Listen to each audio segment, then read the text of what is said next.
bringing my best self to you as well. And it's in the conversations. The power is in the conversations, because those conversations are so transformative.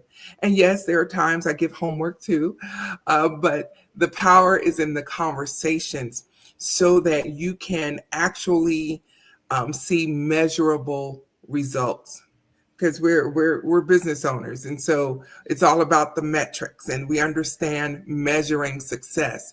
And so I provide you with the tools you need to have measurable outcomes towards those goals. And so it is in the conversations and the interactions and the personalization that makes me unique. Amazing. We definitely have to stand out. Now, we know this popular saying that says better late than never, but I know that for sure that's not always a good thing. Why is it important to address burnout now rather than later? Well, for one thing, the health cost to it all, it's almost like compound interest. The longer you sit with burnout, the more the effects of it compounds on your body and on your emotions, to the point that there will come a day when you may break down. Something may happen physically, because your bodies can only take so much stress. And so things may happen that have just compounded over time, and you reach that point where I can't take another thing. I'm just done. And that's a dangerous place to be in, because then you find yourself just dropping everything. Yes.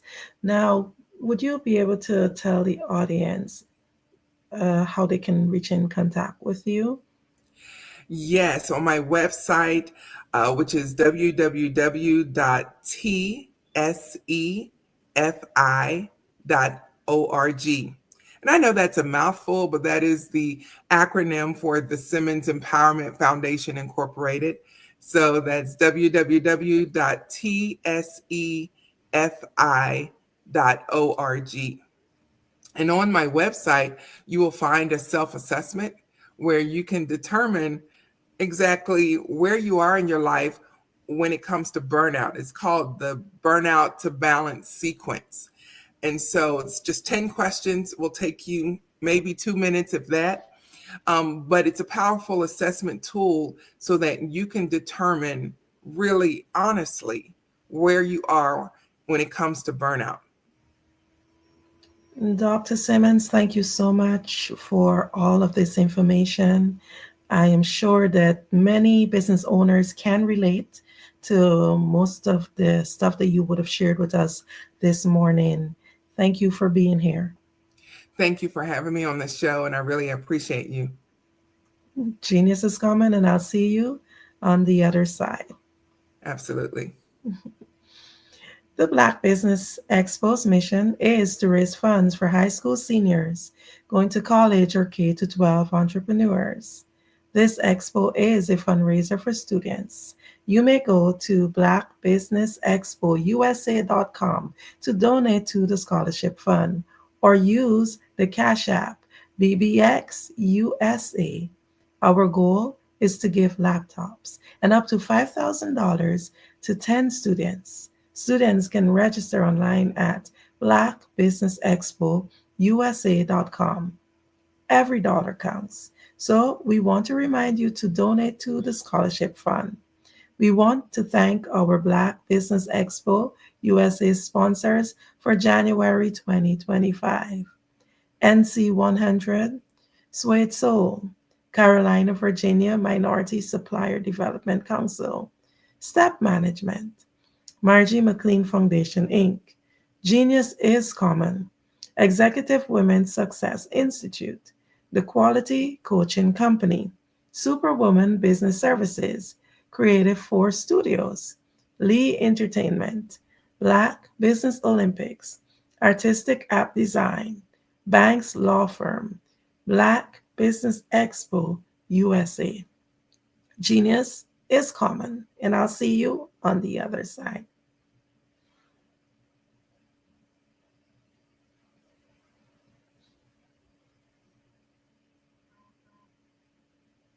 Over the past few years, we've seen the growth of existing and new initiatives focused on financial inclusion, building global networks, and reducing the wealth gap in response to the idea there's not enough seats at the table.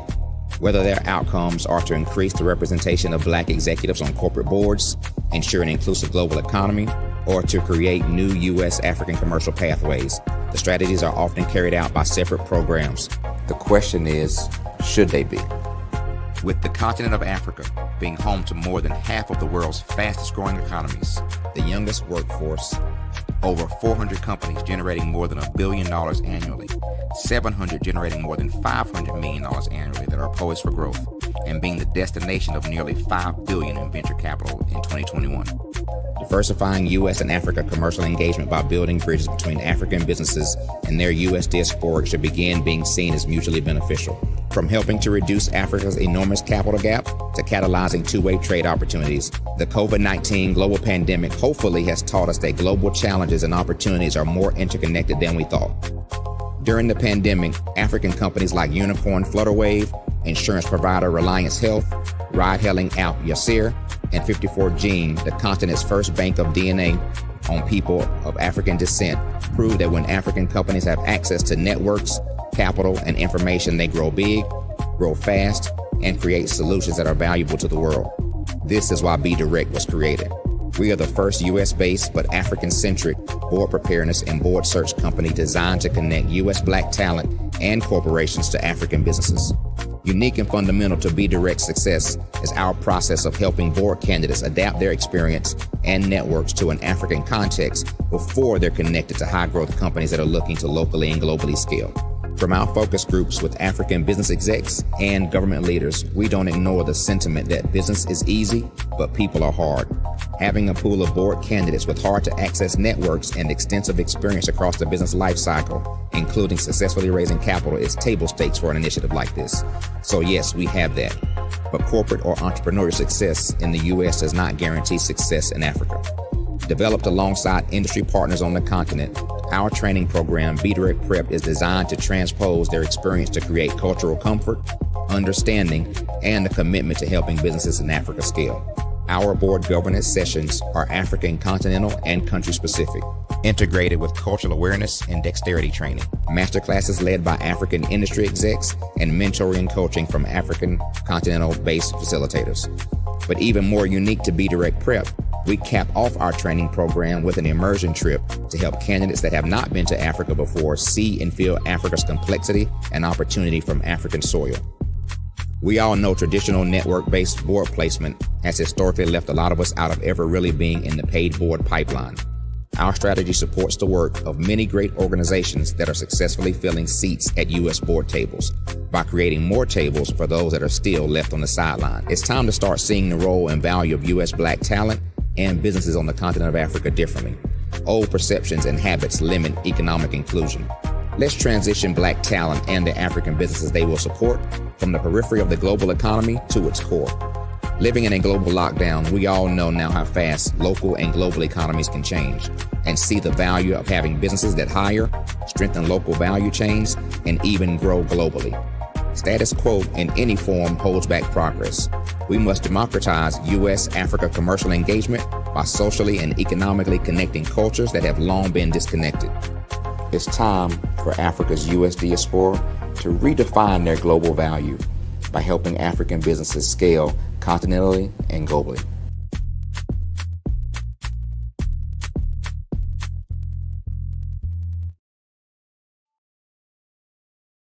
At 5-Star BDM, we don't just elevate brands, we forge industry icons.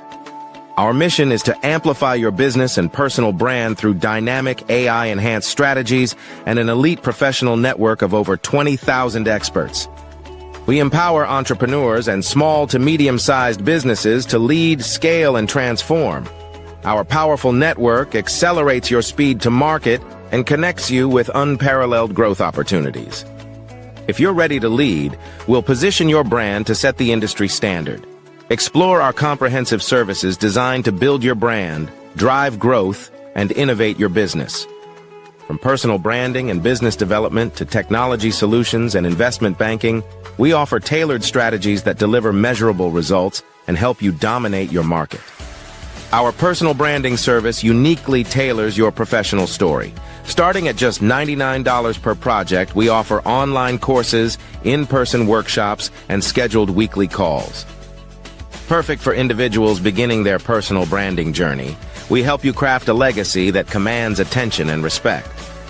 Strategic plans and execution are at the heart of our business development services. We focus on sustainable growth, helping you secure funding, scale operations, and expand your market reach. Our expertise ensures your business thrives in competitive environments. Innovate with custom artificial intelligence, machine learning, and software solutions tailored to your needs. Our technology services are designed to enhance your business operations and drive efficiency, ensuring you stay ahead in the digital age. Discover real stories and real results. From healthcare startups to tech entrepreneurs, our clients have achieved extraordinary success. For instance, a healthcare brand transformation led to a 40% drop in patient infections, showcasing our impact in diverse industries.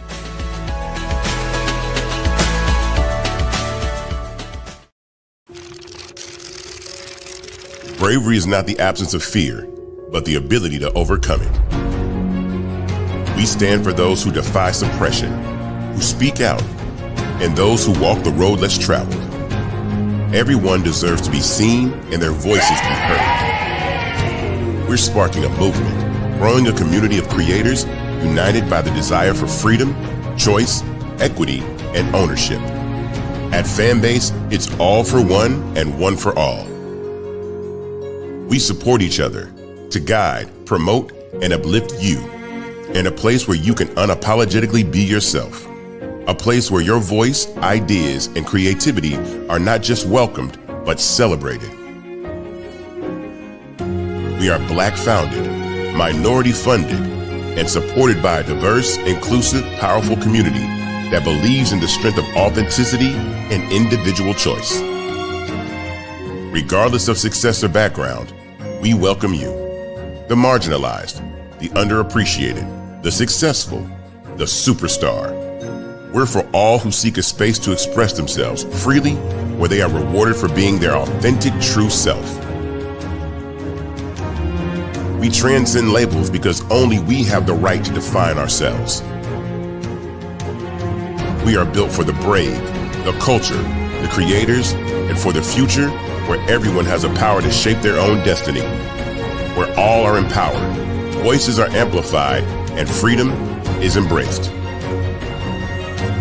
For the first time, you have a chance to own the platform you helped make popular. It's a revolution, a movement in how we connect, create, and share. Everyone is a creator, and everyone has a fan base. Here, you can be you without limits.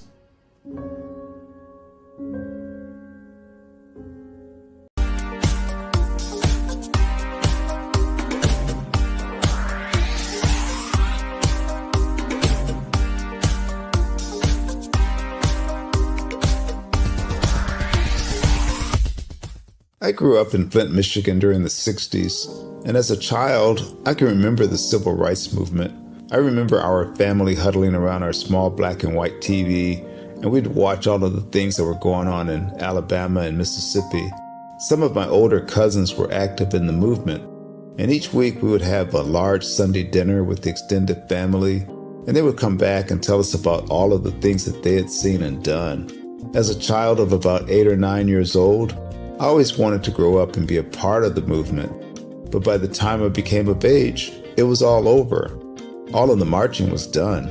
I always felt left out, that I didn't get a chance to participate in the civil rights movement. But little did I know that God had another plan for me as a computer instructor and database developer. But even then, it bothered me that I didn't see many people of color in my classes. That is when journalist Dr. John Ray introduced me to Dr. Joel Dudley Sr. and Dr. Eunice Dudley of Dudley Products, who had been mentored by the millionaire S.B. Fuller.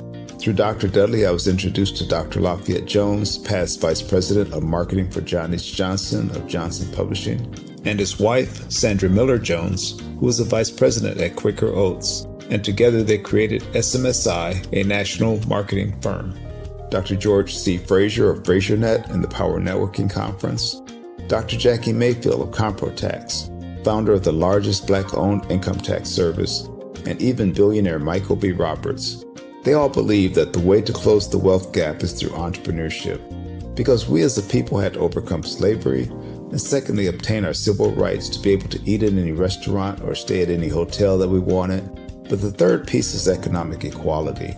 And now I am also convinced that we must become entrepreneurs, and to do so we must embrace technology and a strategy of global networking. That is why I created Every.Black, to use my vast experience as a computer instructor to teach entrepreneurs how to use technology and artificial intelligence in business. Every.Black members are listed in our online website directory, promoted in our digital newsletter, on our social media, and on our podcast.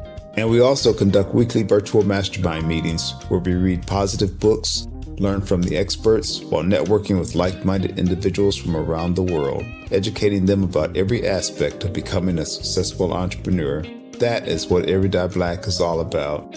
Just go to www.every.black to take the AI and tech classes you need, to register for our mastermind meetings, and to join the Every.Black family. Visit us at www.every.black and sign up today. Just go to every.black, every.black.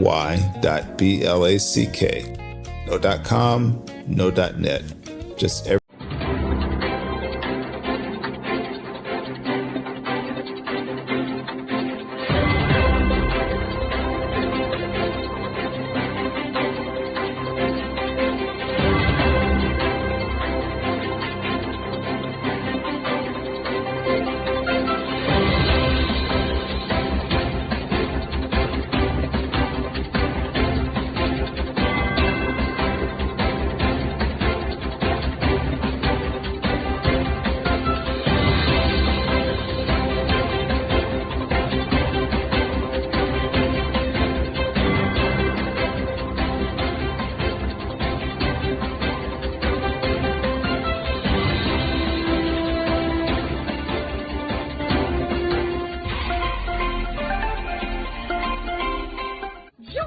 Dr. Eric Kelly III and a host of phenomenal speakers from all around the globe for this 7-day virtual event that you don't want to miss. The mission of the Black Business Expo is to raise scholarship money from kids all the way from high school all the way from college. The Black Business Olympics is one of the largest Black business showcases in the world. It is an opportunity for businesses and companies to showcase their businesses globally. We are going to be giving away laptops up to $5,000 away to students. Again, I'm Olivia Appleberry, the founder of 2 Cents Finance and one of the speakers for the expo. I am so excited to see you there. For more info, go to www.blackbusinessexpousa.com or call 919-308-9090 and hope to see you there. I am Black Business. From the moment I wake until the time I sleep. Yes, I am Black Business. I am Black Business. Tell me, are you Black Business? I am Black Business. Do you support Black businesses? Listen, I support Black business because I am Black Business. Black Business Expo, one of the largest business showcases in the history of Black business in the world. The world! Sign up today at www.blackbusinessexpousa.com or call 919-308-9090. I am Black Business. I am Black Business. From the moment I wake until the time I sleep, I am Black Business. I am Black business. Are you Black business? I am Black business. Do you support Black businesses? I support Black business because I am Black business. Black Business Expo, one of the largest business showcases in the history of Black America in North Carolina. Join Dr. Eric Kelly III and a host of phenomenal speakers from all around the globe for this 7-day virtual event that you don't want to miss. The mission of the Black Business Expo is to raise scholarship money from kids all the way from high school, all the way from college. The Black Business Olympics is one of the largest Black business showcases in the world. It is an opportunity for businesses and companies to showcase their businesses globally. We are going to be giving away laptops up to $5,000 away to students. Again, I'm Olivia Appleberry, the founder of 2 Cents Finance and one of the speakers for the expo. I am so excited to see you there. For more info, go to www.blackbusinessexpousa.com or call 919-308-9090 and hope to see you there. I am Black business. From the moment I wake until the time I sleep. Yes, I am Black business. I am Black business. Tell me, are you Black business? I am Black business. Do you support Black businesses? Listen, I support Black business because I am Black business. Black Business Expo, one of the largest business showcases in the history of Black business in the world.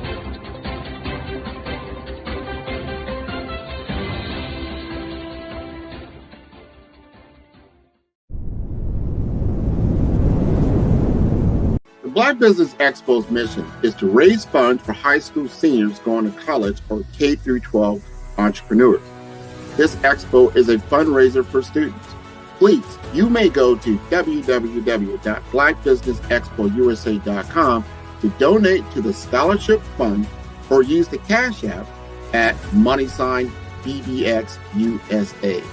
Our goal is to give laptops and up to $5,000 to 10 students. Students can register online at www.blackbusinessexpousa.com. Every dollar counts.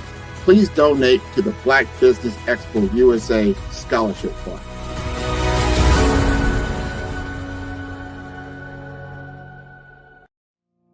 Did you know that approximately 333.34 million businesses exist today, according to a report from 2021? And you may be one of those businesses, or maybe you're not in the business market yet, but you're aspiring to be a business owner.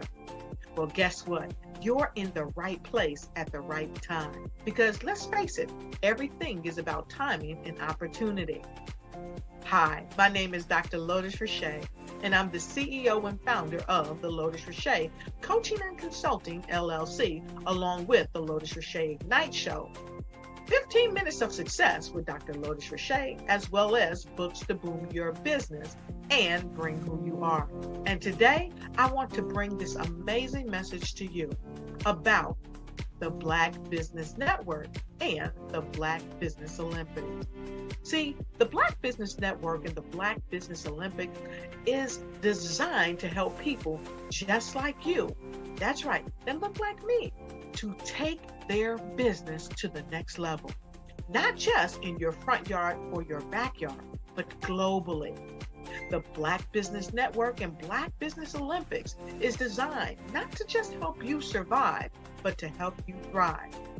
So join us today as we come together with businesses all around the world to support our students, our children, our young teens, our young entrepreneurs. What we do is we come together to help raise funds for students who are aspiring to be business entrepreneurs, who are aspiring and who are thriving in college.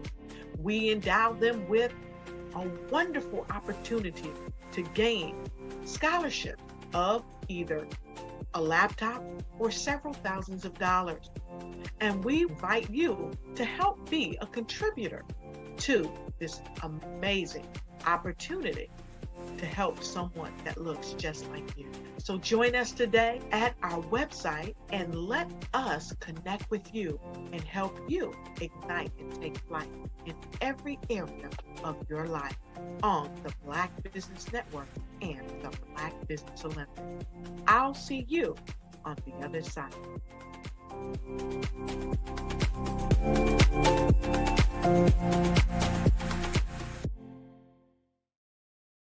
In today's competitive market, standing out is essential.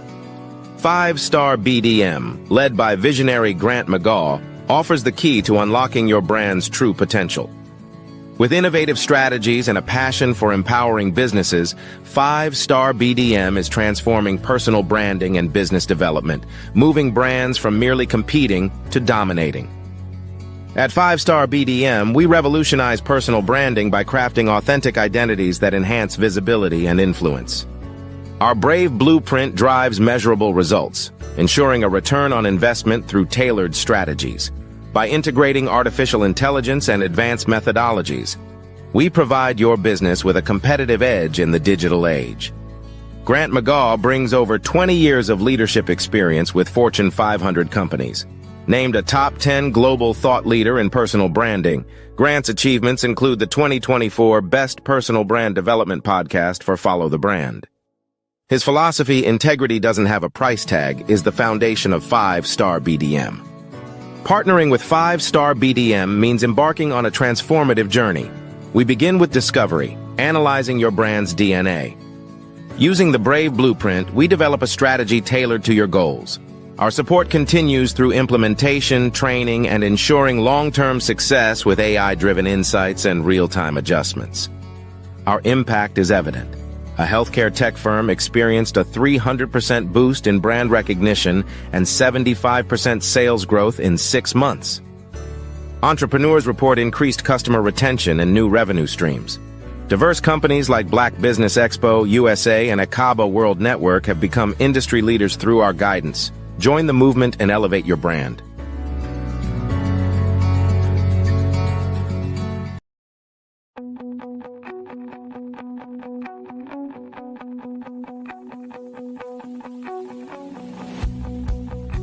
I am Black Business. From the moment I wake until the time I sleep. Yes, I am Black Business. I am Black Business. Tell me, are you Black Business? I am Black Business. Do you support Black businesses? Listen, I support Black business because I am Black Business. Black Business Expo, one of the largest business showcases in the history of Black business in the world. The world!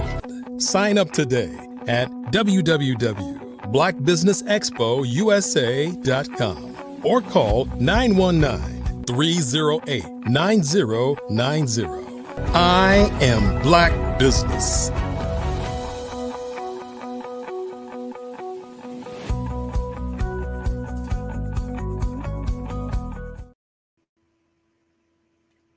Good day, business owners, entrepreneurs, thought leaders, and corporations.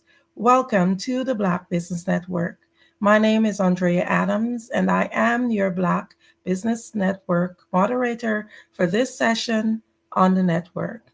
The Black Business Network is a 24-hour business network showcasing Black businesses, business owners, entrepreneurs, and thought leaders worldwide. We have speakers from North Carolina, London, Singapore, Africa, Japan, and cities all over the United States. The Black Business Network is a global community sharing its business knowledge to empower, inspire, and educate businesses about business. Our next guest is none other than Jeffrey Hill. Jeffrey Hill is the CEO of Hill Financial Group Inc. and leads an award-winning firm specializing in risk mitigation, wealth management, and tax planning. With a unique virtual family office approach, he champions proactive planning and multi-generational client success, focusing on creating tax-free wealth for clients. Jeffrey, CEO of Hill Financial Group, he will now delve into some innovative strategies with us that teaches us how to create tax-free wealth through a virtual family office model. I'm more than honored to welcome to the Black Business Network, Jeffrey Hill. All righty. Andrea, can you hear me? Yes, I can. Thank you so Okay, much for good. being here. I'm battling internet issues today, so hopefully we can get through this. My guy was supposed to come at noon, but he showed up 3 hours early. So we'll Happen. see. We'll see how it works today. Hello, everybody, and welcome, welcome, welcome. Yes, well, thank you so much for saying yes. Thank you so much for being here on the Black Business Network. Let's get into it. All Now, righty. I see that you are the CEO of Hill Financial Group. Can you just tell us a little bit about what inspired you to adopt the virtual family office model? Okay, awesome question. Like many of you, anybody who's a mover and shaker, if you will, the more you start to get different sources of income and diversity in income, you have to expand your team. Now, I'm a multi-passionate entrepreneur, so I like a little bit of everything. I like a little passive income from real estate. I like some active income in my business. I've dabbled in different things, crypto, stocks, all that fun stuff. And what I realized that even as an advisor, I needed to expand my own team that can bring a level of expertise in areas that I didn't have it in. For example, if I knew I wanted to protect my assets inside of a trust, I'm not an attorney, so I can't write those legal documents. I need to bring an attorney to the table. And sure, I can talk about tax strategies, but I'm not the person that's deeply involved in learning the different parts of the tax code well outside of the scope of what I do as an advisor. And so when I started looking at my core businesses and in life and how everything was set up, I knew my team personally needed to expand, but I also know there are other people out there that look like me who have different things going on and they need a diverse team, but they needed a quarterback more than anything. So when I looked at just kind of what was going on in my own life, I saw an opportunity for me to expand the way I showed up in the marketplace, and the virtual family office was a way for me to do that. Wow, amazing. Very, very innovative. Now, how does your firm achieve a 98% client retention rate? That is great. Showing up, communicating, and providing proactive and holistic services. And so when families come to me, they don't typically come with just one thing that they need. They have a multiple of things. So when I show up and I ask them, how proactive do you want us to be? And I can exceed those expectations, that is what gets that higher stickiness rate. And when you start to weave in more of those bubbles, like the risk mitigation, wealth management, and tax planning, you are deeply involved in somebody's financial life. And to replicate that with another advisor who doesn't have everything that we offer is extremely hard. And so most people, let's say, for example, if I was a CPA, most CPAs have very sticky businesses, meaning people are not trying to change CPAs every single year. I got my guy, he's been my guy for years. He did my parents' taxes. And a lot of times it stays in the family, right? And so when you look at that, the more I can integrate with those other professionals, I increase my stickiness as well, because now they have a whole team who's looking at their life instead of one person being, hey, this is my tax guy, this is my insurance guy, this is my investment guy, but nobody's having those conversations together. So holistically, that the what we provide gives us a stickiness to where that retention rate is high. That's amazing. Very, very strategic. Can you explain the infinite banking concept and what are its benefits? Whew, man, where do I even start with that? So, infinite banking was a concept pioneered by a guy named Nelson Nash. He came from the Austrian School of Economics. And so, what infinite banking is when you utilize the contractual nature of cash value life insurance. So, people have probably heard the old phrase buy term and invest the difference, right? That's buying some term insurance that has no cash value. It's called pure death benefit. It only works when you die, and you're investing the rest of your money into the stock market, hoping that the stock market is going to give you a return. So, when you're ready to retire, you got something there. Infinite banking is a little bit different. Okay. So when you think about how banks make money, banks lend you money, they charge you interest. And there's something called fractional reserve banking to where when you put $1 in the bank, they can loan like 90% against it. So they basically multiply your money by 10. And they turn around and give you a loan for your mortgage, for your car, for your credit cards, and they charge you crazy interest rates, right? And meanwhile, while you have your money parked there, they're giving you next to nothing for the return on your money. And so, infinite banking, when you understand how life insurance is based on contract law, not tax law. And since the government can't make rulings on existing contracts, people who have these policies that are already in place are grandfathered in.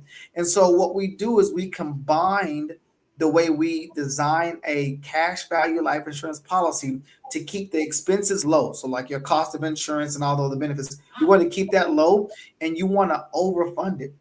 The more money you put into it that's over and above the expenses, there's liquidity there. And so now, if you needed access to capital, you can borrow against the policy. It can still grow as if you never touched the money because you are collateralizing access to the money. Similar to, like, let's say you had a mortgage and you went and you took a HELOC out, home equity line of credit. So you're tapping into the equity of your home, but it doesn't decrease the value. If they put a shopping center and some other cool stuff near you, that can still drive up the price of your home, even though you have equity that you pulled out. That's kind of how it works inside the life insurance, but there's way more leverage and liquidity inside of it. And you don't have to qualify for a loan. As long as you have cash value inside your policy, you can make multiple loans in the same year. You can pay it back whenever you want to. There's no prepayment penalties or schedules. So it's completely different when you understand having access to capital and the additional benefits you get using life insurance. So I initially learned about infinite banking before I ever got into the industry. I was in my work truck in my previous profession, and I remember hearing an advertisement talking about this tool, this financial tool that has never lost money in 200 years. It's guaranteed to grow every year. You have access to it. It's tax free. You got a death benefit. I'm hearing about all these features, and I'm like, well, nobody's ever told me about that. What is this thing? I want to figure out what it is, because 401ks have always been kind of weird to me. I have to give you access to my money, and I can't have any control or access to it until I'm 59 and a half. Or what if I want to do other investments? There's stipulations on how I can access my money. Cash value life insurance didn't have all those same rules. And so when I started digging deeper, I saw that a lot of wealthy and famous people, politicians, business owners, McDonald's, Ray Kroc, J.C. Penney, John McCain, all these people, these names that I knew of, had cash value life insurance policies, and they use that to help accelerate the growth of their business, even the Rockefellers. And so if my goal is to become wealthy, I have to do what the wealthy do. Wealthy people have cash value life insurance that they use, and they also have they have family offices. And so I just started to marry a lot of the concepts that I had been learning along the way. And that's how I discovered infinite banking and how I started to help clients create it as well. Wow. Okay, so what are the key components of your proactive planning process? All right. And so we're looking at risk mitigation, wealth management, legal services, business advisory, and tax planning.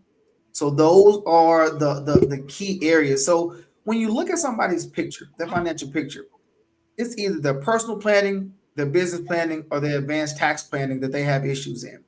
And so we kind of fit in the middle of that, saying, all right, well, how do you need us to serve you? What's those things that keep you awake at night? Is it, hey, I'm getting close to retirement and I don't know if I've saved enough? Okay, great. Then maybe we need to look at risk mitigation and wealth management. Or maybe you have done a great job planning and you're concerned about how you're going to leave your assets to the next generations. Are they going to be subject to creditors and predators if you just leave the money outright? Or a lot of what I see in the Black community is, well, I don't want to leave them anything because they're just going to blow it, right? And so if you utilize a trust, you can govern that trust from the grave. So you can put guardrails in how the money can and when it can be used and for what. So if they want access to it, then they need to abide by the rules that you put in place. And so it's a really unique way to protect the wealth that you work hard to create and to make sure it's not gone in a matter of 6 months to a year because people finally got their hands on grandma's allowance or grandma's inheritance, right? We just want to protect our family from themselves in most cases. But where I think this really comes from is not just leaving a financial legacy, but also leaving an educational legacy so they understand how money works and what they can do with it.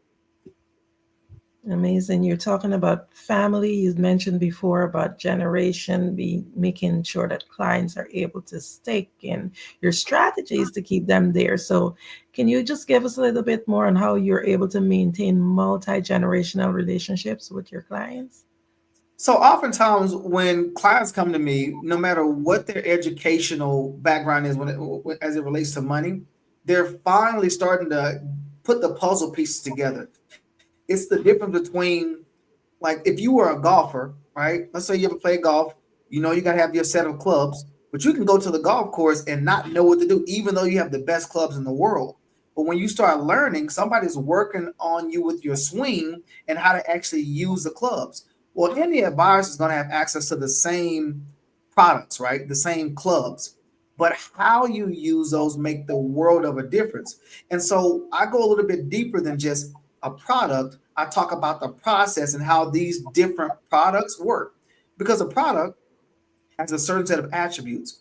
Those attributes are going to solve a certain set of problems. And so as I've been able to kind of open somebody's mindset to how the tools work together, they're inspired to make sure their family members are also well equipped. Because if you are married, and let's say you have children, okay, what happens to your children if something happens to you and your husband? Who's the godparents? Are the godparents financially savvy as well? Because if you're leaving money behind and the godparents' job is the responsibility to make sure the kids are okay, you might want to make sure they have their financial house in order, right? And so the reason why I get generational clients is because I'm talking about how we can create wealth. And if we're talking about creating wealth, who are we passing this wealth to if something happens to us?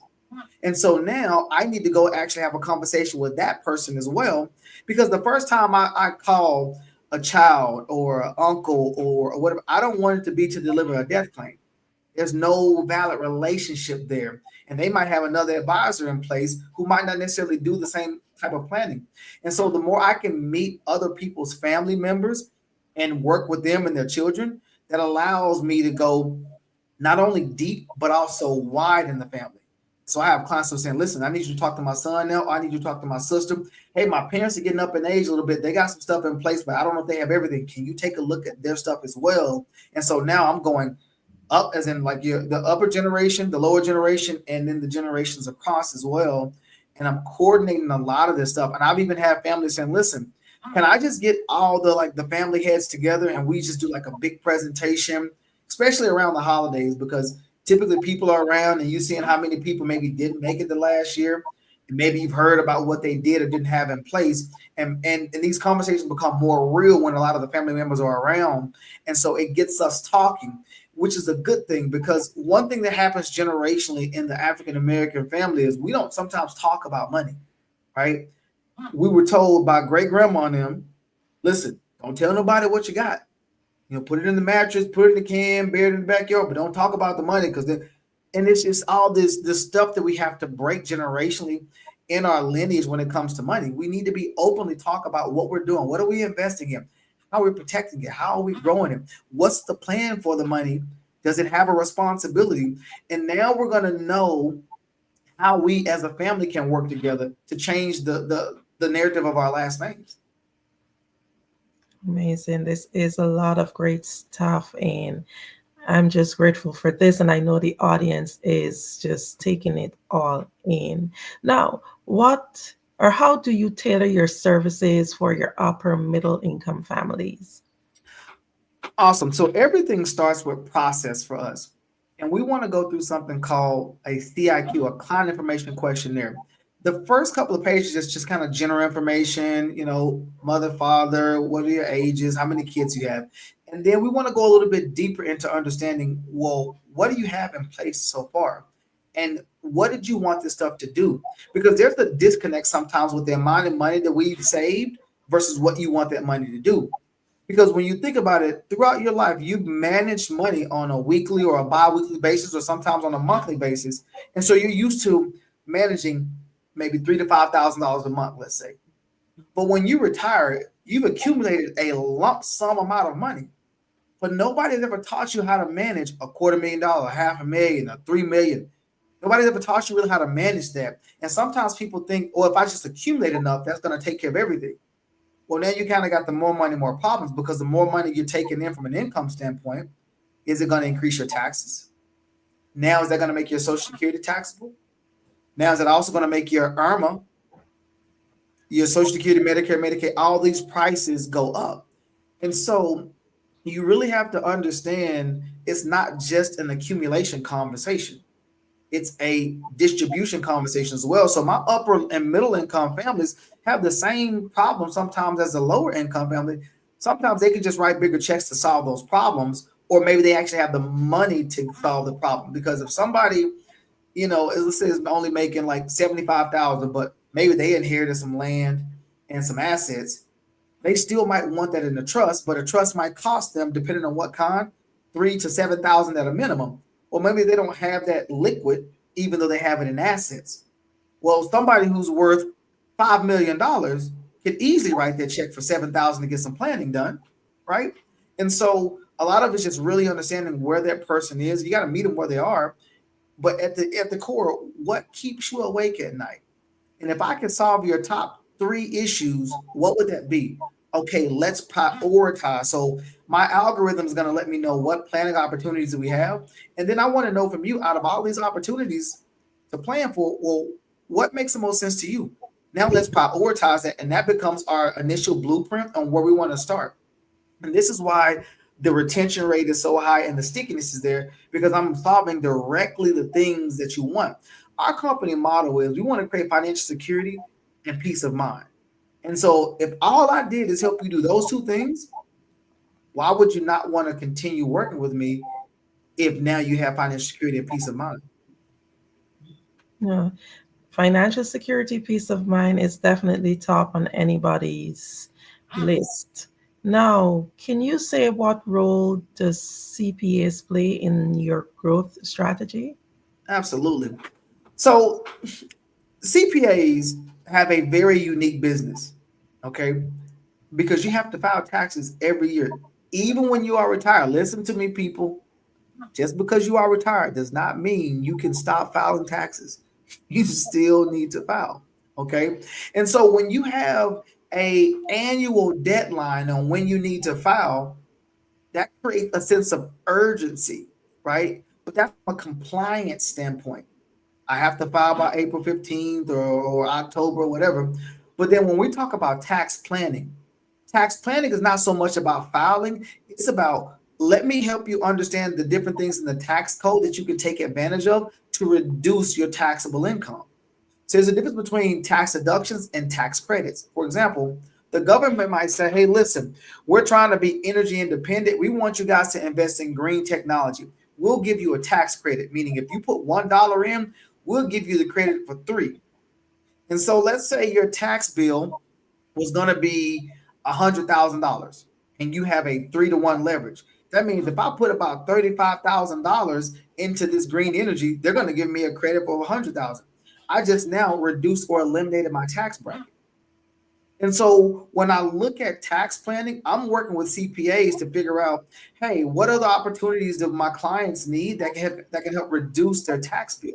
Because if we can reduce that tax bill, instead of you having to pay $100,000 to the government, if you only got to pay 30, and we save you an extra 70, well, now what do we need to do with this $70,000 we just recaptured? Oh, let's put into some of these other strategies to help power up your wealth. And so it's a very synergistic relationship between me and the CPA. Unfortunately, though, and let me say this, a lot of CPAs only focus on compliance. Like a lot of people who are making a lot of money, because it's stickiness, they'll still go to H&R Block. They'll still go to Jackson and Hewitt, and nothing against those, but they don't necessarily do tax planning. They can talk about some of the deductions because their software has it in there. But somebody who's equipped and have taken extra steps to learn about different credits, they're going to be more effective from a tax planning standpoint. And so I have a very diverse team of professionals that specialize in different parts of the tax code that can either replace your CPA or work alongside of them. We prefer to work alongside of somebody you're already comfortable with. I never want to replace a good relationship that is working for you. But sometimes what I find is I have clients coming to me saying, listen, my CPA is not as aggressive as I want them to be. I pay some unnecessary taxes, and I know there's strategies out there. Who can I go to? Do you have somebody that's more aggressive? They don't mind putting this up in place? Absolutely. Let's go. And I have the team that are equipped to do that. That's absolutely amazing. Wow. So, what strategies do you use to create tax free wealth for your clients? Okay. And so when you think about tax-free wealth, right, there's only 3 tools essentially that can give us tax-free income in retirement. Okay.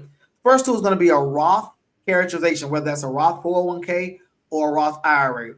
The way Roths work is typically I have my money, I've already paid taxes on me, and I got my paycheck. Then I go invest it in a Roth IRA. Okay. It grows tax deferred, meaning I'm not getting a 1099 throughout the accumulation phase. And when I'm ready to take the money out, my distributions are tax free. Same thing with a Roth 401k. They're just taking it out of your paycheck before you actually get it, but it's still done on an after tax basis. Okay. Then you have tax free municipal bonds. Muni bonds are federally tax exempt, only federal. So if you're in a state that has state taxes, you still could potentially have to pay state taxes on that income.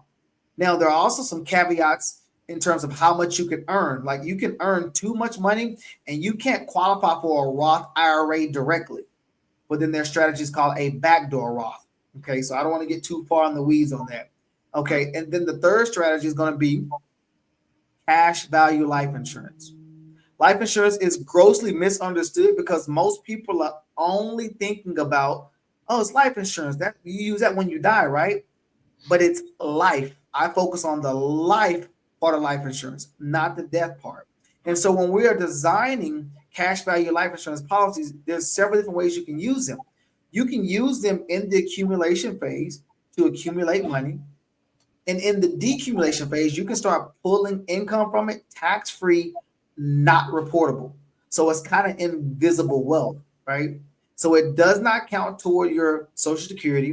It doesn't affect your IRMA. There's no required minimum distributions. So a lot of the stuff that happens on the government side, 401k, IRAs, that stuff is government regulated, does not happen on the cash value life insurance side.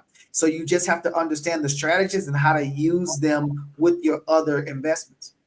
And so that's how I create tax-free wealth. Not to mention the death benefit inside of life insurance passes tax-free. So I can use this money while I'm alive, and anything that's left over still passes tax-free as long as I set the policy up properly and I follow the rules. Okay. And there's some other tax planning strategies, but those are the key ways that we look at tax-free income. Like people can use an HSA technically, and they can use it to create and pay for their expenses in retirement in terms of their health stuff tax-free.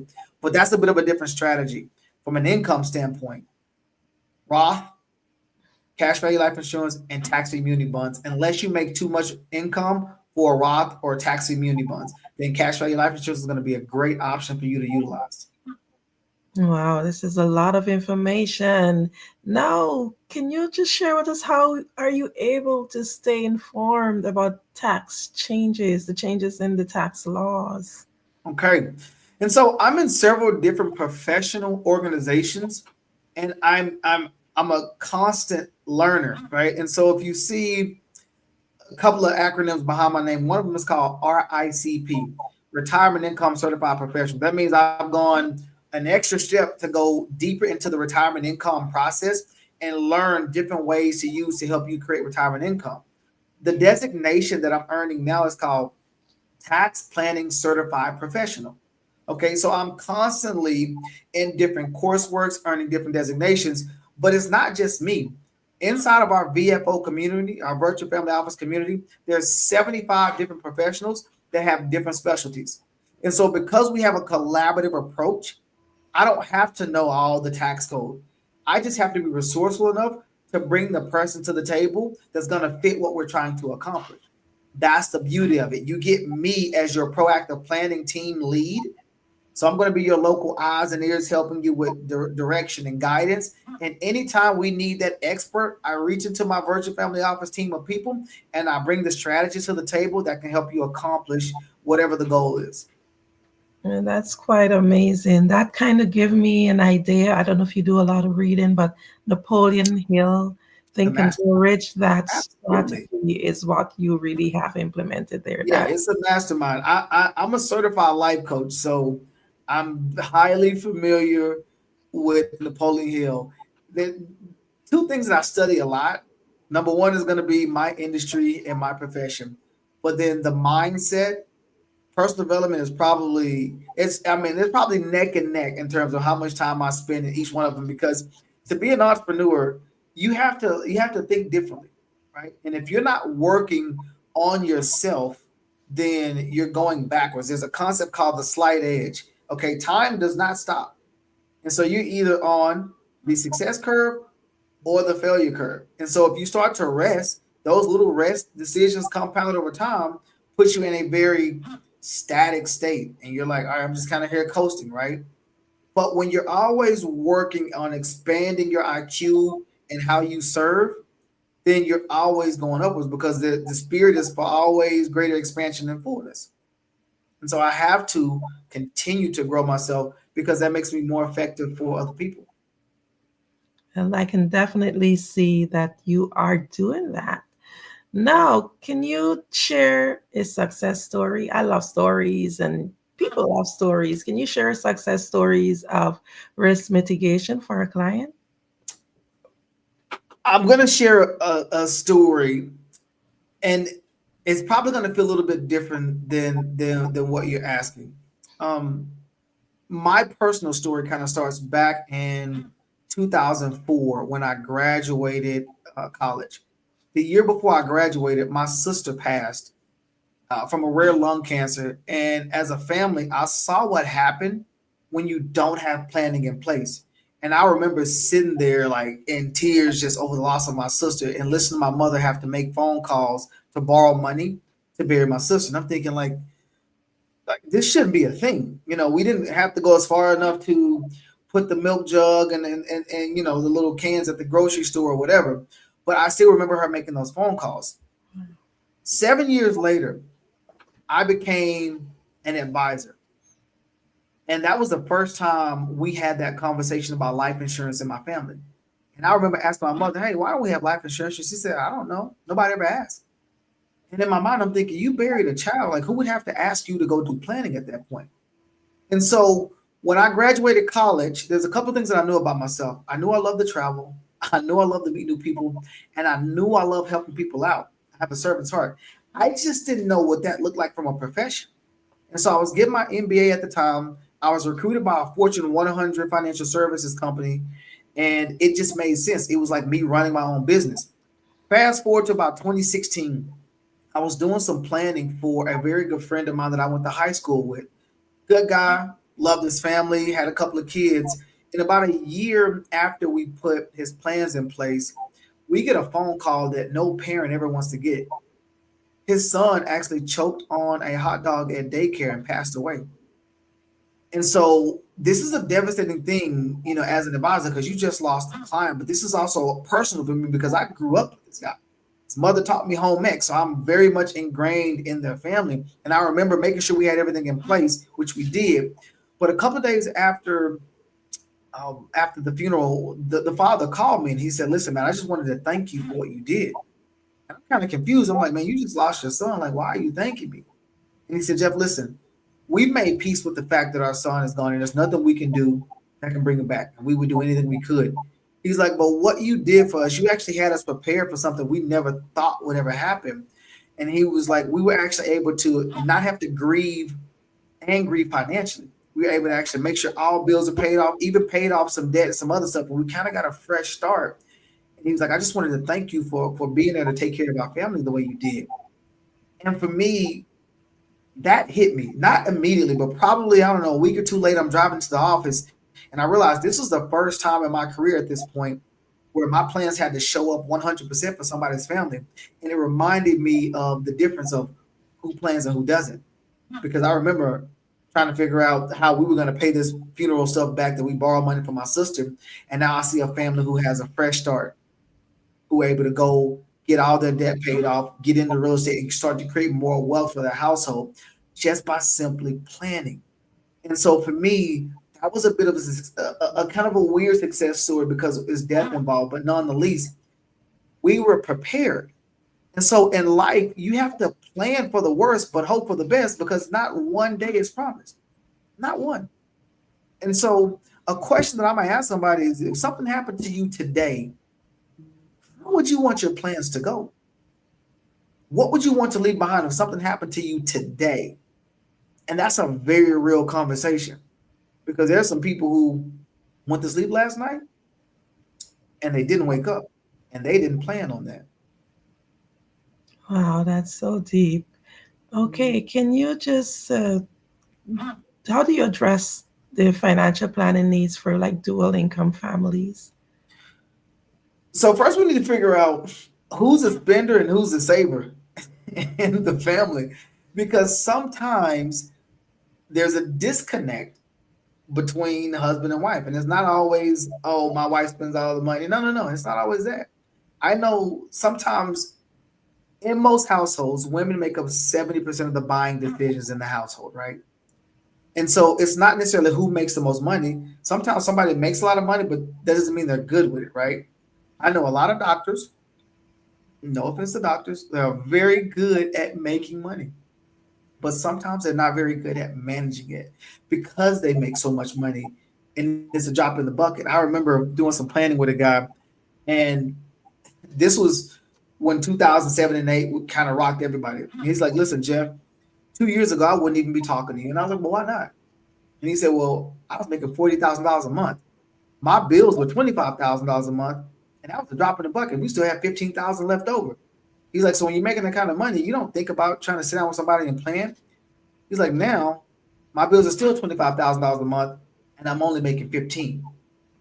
And we're running out of money. And I need to figure out what in the world to do. And so when you have a dual income household, we just have to try to get people on the same page. What are your goals? What is his goals? And how can we marry these two together? And sometimes your goals are still in conflict with what you want your future to be. Because sometimes you might say, hey, I need X amount of dollars for this house. I need some school money. We got these vacations. We got all this stuff. And then we want to retire 20 years early. Well, how do we squeeze all of these goals in it? And sometimes it's not possible with the level of income that you have, even when it's dual income. And so we have to just kind of clear the space and say, all right, let's map out what you want. And let's figure out where the give and take is. And let's figure out now in your lifestyle, how much of your lifestyle do you need to lower a little bit to create room for your goals? It's easier sometimes when you got dual incomes because there's more to work with. And so we can focus on paying the household bills of one person's income and we can save all this other person's income. Oh, that's phenomenal, right? But that's not always the case because there's something called lifestyle creep. Lifestyle creep is where, hey, I'm single, I'm making a certain amount of money, and here's my lifestyle. I get married, I bring this extra income. Ooh, hey, we can afford bigger cars. We can afford more expensive cars. We can afford a bigger house. And we increase our lifestyle now to match this level of income. And sometimes we might lose a job, but that income is lost. That lifestyle didn't drop. And so now you kind of get this squeeze on your financial future. And so we just figure out what it is you're trying to accomplish and where the give and take is. And then let's put a plan in place. Well, thank you so much. That is a lot of really great information. We're coming up upon the hour. So, can you quickly tell the audience how they can get in contact with you? Absolutely. So I'm on pretty much every social media platform. Sorry for you TikTok people out there in the US. But on Instagram, HFGINC, that stands for Hill Financial Group Incorporated. So HFGINC on Instagram. If you go to Facebook, type in the Hill Financial Group, you will see me. And you can also go to my website, thehillfinancialgroup.com. So that's THEHILL financialgroup.com. And of course, email's the same, Jeff at the Hill Financial Group. If you need to email, if you have any burning questions. And I do have a line that you can actually call. That number is 501-291-0708. You can reach out to me via text or a phone call, and let's sit down and have a strategy session to figure out where you are so we can see if we can be a resource to you. Well, thank you so much, Jeffrey Hill. Thank you for being here on the Black Business Network. We look forward to interviewing you again and Absolutely. getting some more information out there to the people. Looking forward to it. Thank you for your time, Andrea. Genius is common, and I'll see you on the other side. The Black Business Expo's mission is to raise funds for high school seniors going to college or K-12 entrepreneurs. This expo is a fundraiser for students. You may go to blackbusinessexpousa.com to donate to the scholarship fund or use the Cash App BBX USA. Our goal is to give laptops and up to $5,000 to 10 students. Students can register online at blackbusinessexpousa.com. Every dollar counts. So we want to remind you to donate to the scholarship fund. We want to thank our Black Business Expo USA sponsors for January 2025.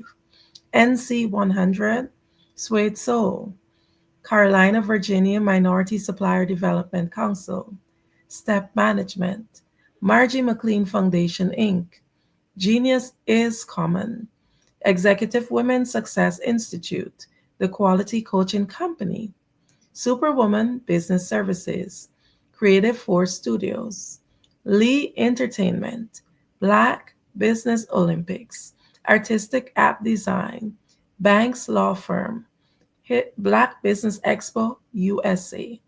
Genius is common, and I'll see you on the other side.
Dr. Eric Kelly III and a host of phenomenal speakers from all around the globe for this 7-day virtual event that you don't want to miss. The mission of the Black Business Expo is to raise scholarship money from kids all the way from high school all the way from college. The Black Business Olympics is one of the largest Black business showcases in the world. It is an opportunity for businesses and companies to showcase their businesses globally. We are going to be giving away laptops up to $5,000 away to students.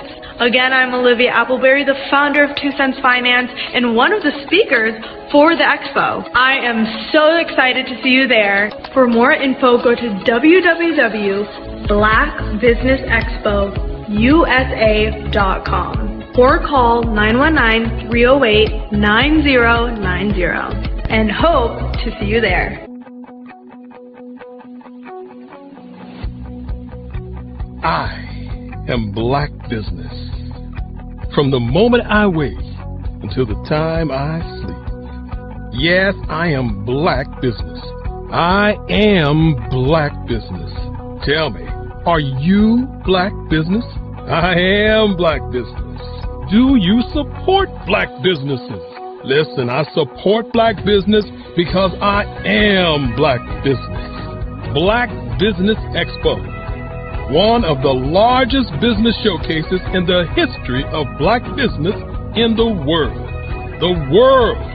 Sign up today at www.blackbusinessexpousa.com or call 919-308-9090. I am Black Business. I am Black Business. From the moment I wake until the time I sleep, I am Black Business. I am Black Business. Are you Black Business? I am Black Business. Do you support Black businesses? I support Black business because I am Black Business. Black Business Expo, one of the largest business showcases in the history of Black America in North Carolina. Join Dr. Eric Kelly III and a host of phenomenal speakers from all around the globe for this 7-day virtual event that you don't want to miss. The mission of the Black Business Expo is to raise scholarship money from kids all the way from high school, all the way from college. The Black Business Olympics is one of the largest Black business showcases in the world. It is an opportunity for businesses and companies to showcase their businesses globally. We are going to be giving away laptops up to $5,000 away to students. Again, I'm Olivia Appleberry, the founder of 2 Cents Finance and one of the speakers for the expo. I am so excited to see you there. For more info, go to www.blackbusinessexpousa.com or call 919-308-9090 and hope to see you there.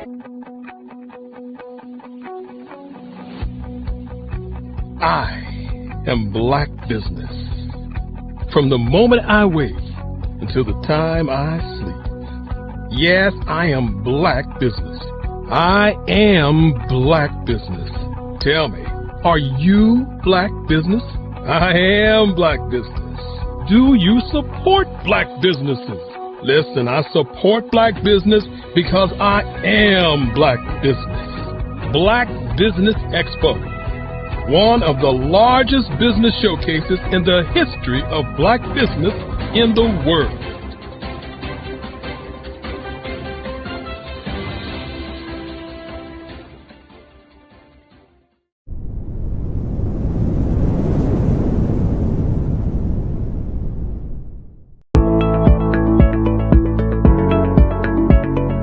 Prepare for what's coming and dominate in economic winter.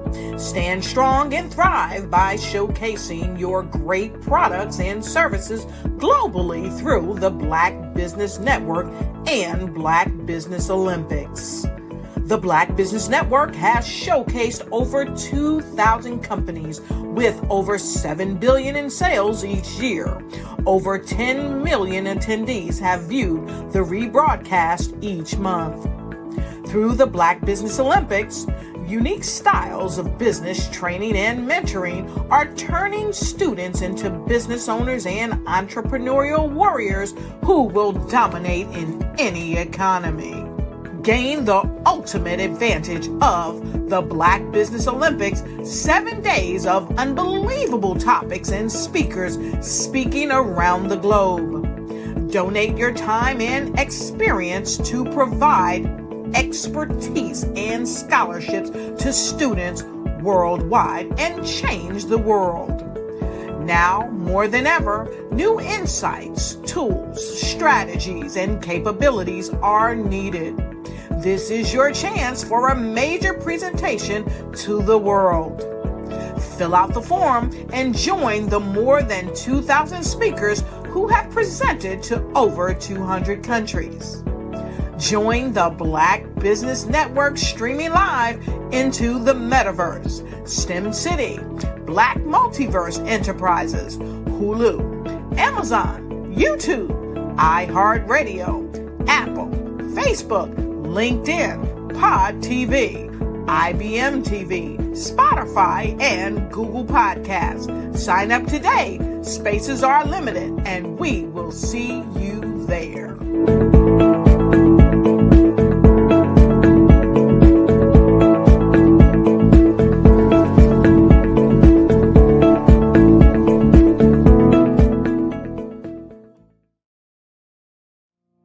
Did you know that approximately 333.34 million businesses exist today, according to a report from 2021? And you may be one of those businesses, or maybe you're not in the business market yet, but you're aspiring to be a business owner. Well, guess what? You're in the right place at the right time. Because let's face it, everything is about timing and opportunity. Hi, my name is Dr. Lotus Richey, and I'm the CEO and founder of the Lotus Richey Coaching and Consulting LLC, along with the Lotus Richey Ignite Show. 15 minutes of success with Dr. Lotus Richey, as well as books to boom your business and bring who you are. And today, I want to bring this amazing message to you about the Black Business Network and the Black Business Olympics. See, the Black Business Network and the Black Business Olympics is designed to help people just like you, that's right, that look like me, to take their business to the next level. Not just in your front yard or your backyard, but globally. The Black Business Network and Black Business Olympics is designed not to just help you survive, but to help you thrive. So join us today as we come together with businesses all around the world to support our students, our children, our young teens, our young entrepreneurs. What we do is we come together to help raise funds for students who are aspiring to be business entrepreneurs, who are aspiring and who are thriving in college.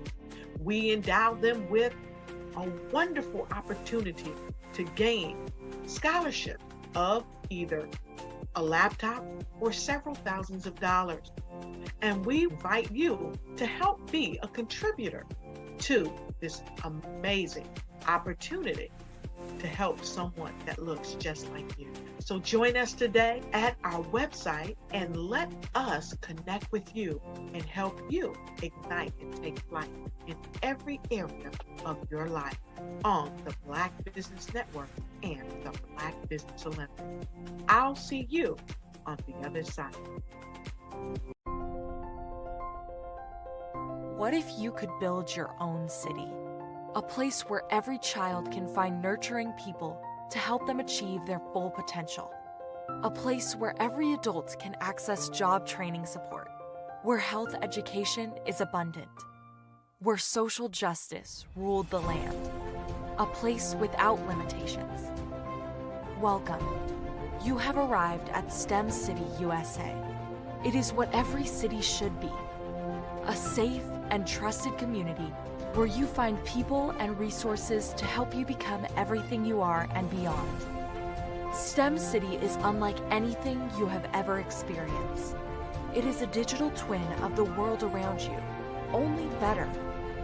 STEM City is about energy and soul renewal. It is more than a digital world. You can almost feel the power of live cultural events, music, and theater. STEM City promises a better future for children with caring mentors and hands-on activities with dedicated tutors to support our youth. STEM City is your passport to a healthy lifestyle with weekly events addressing our community's many issues. STEM City is your financial well-being with helpful information on wealth management, career advancement, job training, and so much more. STEM City is the community you deserve. It is the city where your dreams can come true. STEM City USA, a place in the sky that is accessible to all who reach for the stars.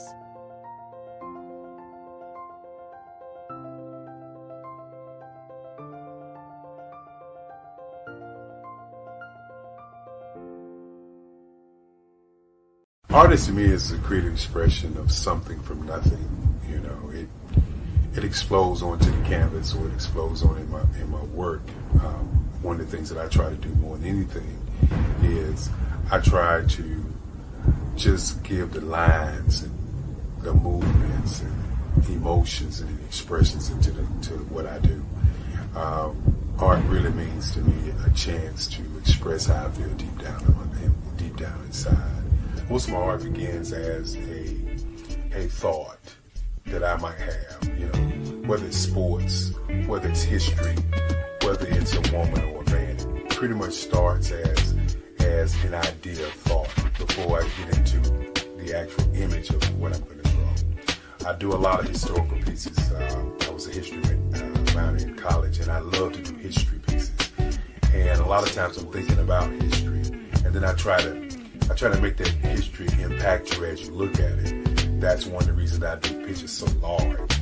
People ask me, why do I do the pictures so big? And I tell them, I want the piece to impact them as they're looking at it. To kind of dominate their space. And most of my pieces I try to do off page. I don't try to do anything that's going to be in those four corners or in a square. And I want your imagination to be a part of the piece that you're looking at.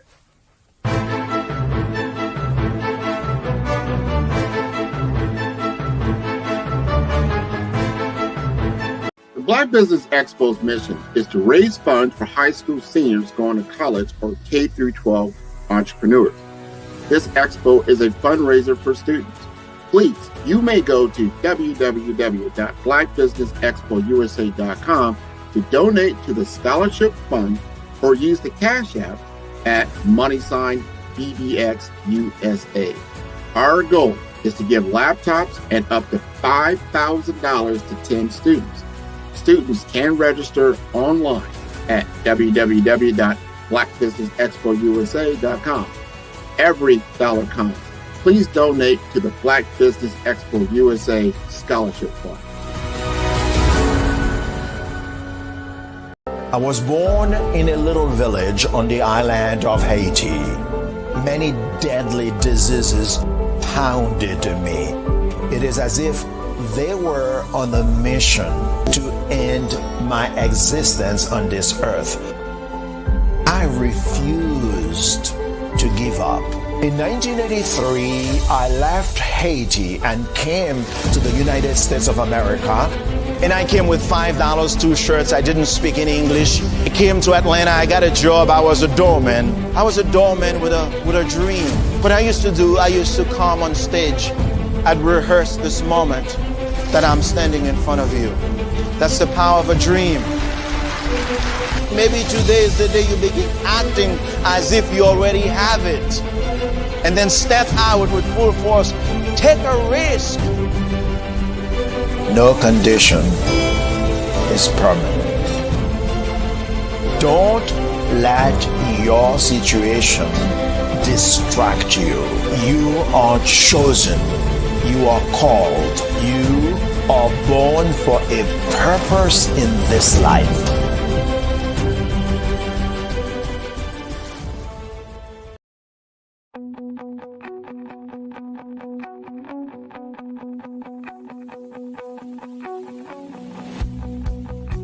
I am Black Business. From the moment I wake until the time I sleep. Yes, I am Black Business. I am Black Business. Tell me, are you Black Business? I am Black Business. Do you support Black businesses? Listen, I support Black business because I am Black Business. Black Business Expo, one of the largest business showcases in the history of Black business in the world. The world! Sign up today at www.blackbusinessexpousa.com or call 919-308-9090. I am Black Business.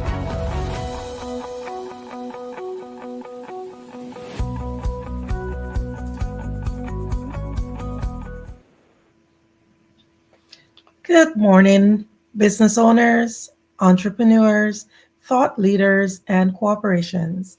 Welcome to the Black Business Network. My name is Andrea Adams, and I am your business moderator for this session on the Black Business Network. The Black Business Network is a 24-hour business network showcasing Black businesses, business owners, entrepreneurs, and thought leaders worldwide. We have speakers from North Carolina, London, Singapore, Africa, Japan, and cities all over the United States. The Black Business Network is a global community sharing its business knowledge to empower, inspire, and educate businesses about business. Our next guest is none other than Dr. Stephanie Hopkins.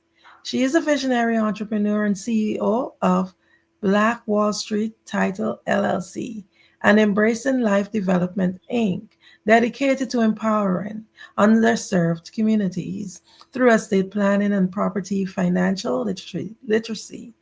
She transforms complex property rights into opportunities for generational wealth while addressing racial economic disparities. Her mission focuses on preserving affordable housing and fostering financial sustainability.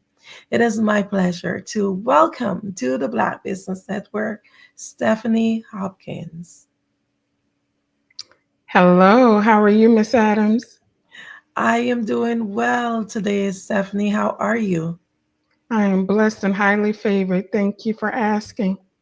Great. I'm just excited to dive into this interview. I know it's going to be filled with a lot of great nuggets. Can you tell us what inspired you to find Embracing Life Development Inc.? Yes, so my nonprofit, Embracing Life Development Inc., is in remembrance of my mom, who took the time to show me how to protect her kingdom that she built for her family and for her future descendants through the open secret of estate planning. Amazing. Oh, yes, there's definitely wealth there and a solid foundation, no pun intended. Now, what challenges have you faced in the early stages of your nonprofit? So, our biggest challenge has been securing funding. We've reached out to several banking institutions, grocers, or anyone that meets or aligns with our mission. And we advise them up front, via email that we acknowledge that we don't meet all the requirements, but, is there anything else that we can do in lieu of these requirements to gain support? So, unfortunately, we would either not receive a response or we would receive a response of we need to be established for at least 2 years, have filed 2 consecutive years of full IRS Form 990s, and demonstrated significant community support before they would even consider providing us with any grants. So these are the hurdles that we deal with being a new organization at this time.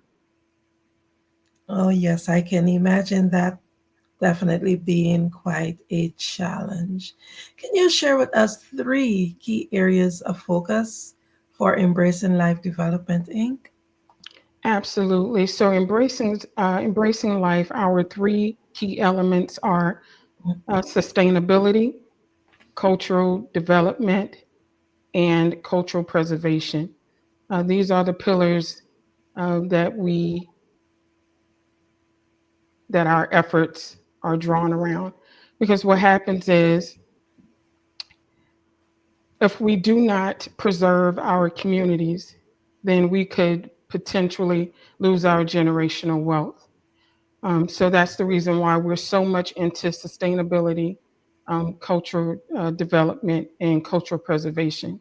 We really want the BIPOC community to understand that if this world one day becomes a minority nation, will they be able to sustain themselves? Wow. Can you tell us what partnerships or collaborations has been the most impactful for your organization? Well, we have partnered with a housing council agency as well as the National Association of Black Realtors. They have been really good partnerships with our organization.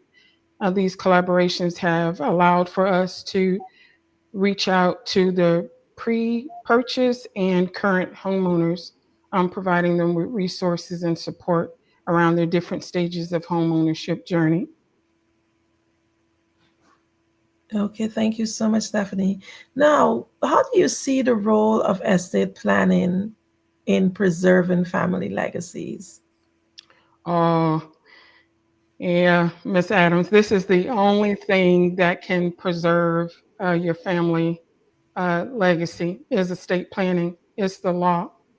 To ensure that your wishes are honored, you must put them in writing and be very precise in what your wishes are. It would have to be in a legal binding document that has what I like to tell people magic language, right?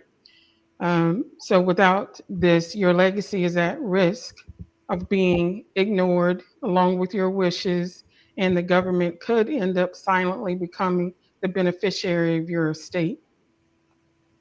Wow, that's sad. Wow. So, can you tell us like what specific skills or training you have to do in order to facilitate difficult conversations about death and grief? So I have life experiences, and I have formal experience as well to facilitate these difficult conversations about death and grief. My mom used to always say, "A taught lesson is better than any bought one." So I've learned to combine the two. I took a course in college called Death and Dying, and it was very valuable and provided insight into the lady's name is Elizabeth uh, Kubler Ross, and the 5 stages of death and grief, which is denial, anger, bargaining, depression, and acceptance. So, this foundation, combined with my personal experience, allows me to approach these conversations with empathy, understanding, and just a well-rounded perspective as to around grief. Okay. So, can you share a little bit more about your personal experiences that shaped your approach to discussing mortality? Yes, a lot of people don't know this, but I had lost a child, and that alone really shaped my perspective about immortality. Um, losing your parents and losing 2 siblings, which I have done, doesn't compare to you not outliving a child, because you see that the lost potential that was there for their uh, for their talents to be birthed into the world, for them to showcase them. So between, again, losing a child, both of my parents, and my 2 siblings, I am now the oldest in my family, and I hold the job to continue to protect my mother's kingdom for generations to come behind me. Thank you for sharing that. I know that these are definitely very much so sensitive topics. Can you share a little bit about how racial and socioeconomic factors impact estate planning and family communication? Oh, absolutely. There's a historical distrust of the financial institutions in the underserved communities, unrepresented Black professionals in finance and law, and the high cost barriers of estate planning. As I've said before in previous interviews, after the emancipation, um, Black people were able to purchase land, but we did not have the legal the legal ramifications to protect it, or able to have estate planning, right? So with that, land is lost because the deed is the document that holds ownership. You can't just say, Miss Adams, I want you to have my property when I pass away. The world doesn't see that.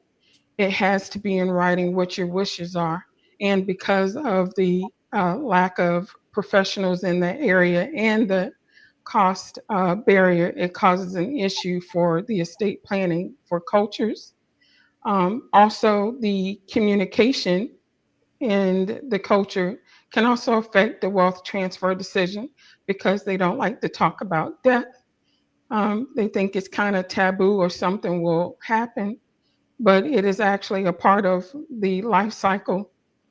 So we're born into risk, and we have to protect ourselves as much as possible for the hard earnings that we create here on earth. So to address these issues, we're advocating for more pro bono services, outreach from professionals of color in education, initiatives, and our goal is um, to bridge the gap and promote wealth uh, preservation in the BIPOC communities, turning estate planning into a tool for economic empowerment and healing generational financial trauma. Amazing. You're talking about being able to some of the plans that you're having within the next few years. You started to share that with us. So, how do you see your work evolving as far as the next 5 years to continue supporting families, especially through these challenging transitions? So I see my work evolving by expanding access to estate planning education, particularly in the underserved BIPOC communities. I plan to build more partnerships with culturally diverse professionals, offer more workshops to demystify wealth preservation and to develop more digital tools to make it easier for the BIPOC community to access information in regards to the generational wealth. My goal is to empower families to preserve their wealth and foster open communications about legacies and financial security. Because until we have these conversations, we will continue to lose. We talk about accumulation all the time. Accumulation is um, glorified, right?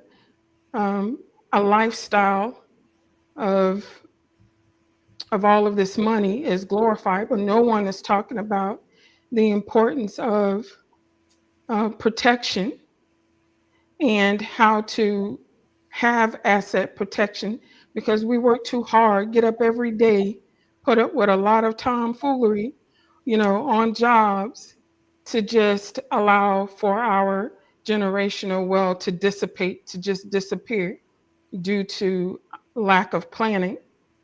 So we're trying to um, close the gaps, right, as far as payments, right? Cross that barrier to say, hey, if you're low income, we offer free to reduce payment estate planning for you. And we also offer just regular estate planning to anyone who needs attorneys, vetted attorneys to assist them with that as well. Because at the end of the day, what I've noticed is our culture in the BIPOC community, crisis shows your character, right?